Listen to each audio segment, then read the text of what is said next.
say, Paul, that when I was in graduate school in the Netherlands was when I first encountered the framework hypothesis from the pen of Nicholas Ridderbos, not the more famous Herman Ridderbos. And I remember at that time saying, well, here, that it's possible, it would seem to me, for somebody to hold to the inerrancy of the Bible and from a hermeneutic perspective actually believe that there's a literary structure here in the creation account that was never intended to indicate a 24-hour day period, but rather that this was sort of like stanzas in a hymn or scenes in a drama where the phrase morning and evening, second day, was like Act 1, Act 2, Act 3, and so on.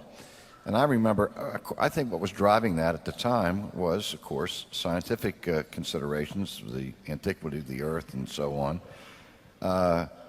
And I also have to say that I believe that, I've said many times, the church has got egg on its face by taking positions against science because the church thought they were speaking biblically when they weren't, because the church had imported into the old biblical understanding an older scientific perspective, like geocentricity.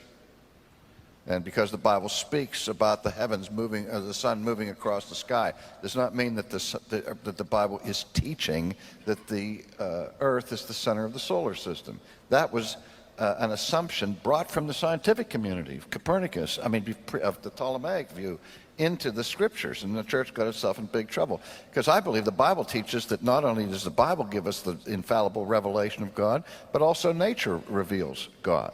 And so we have to, I listen when the scientific community might give me information that corrects my understanding of scriptures. Never going to correct the scripture.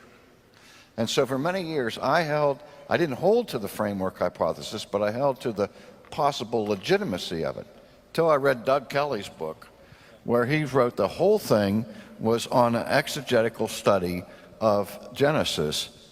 And when it comes right down to it, if we clearly understand that that's what the text is saying, then that's what the truth is, you know?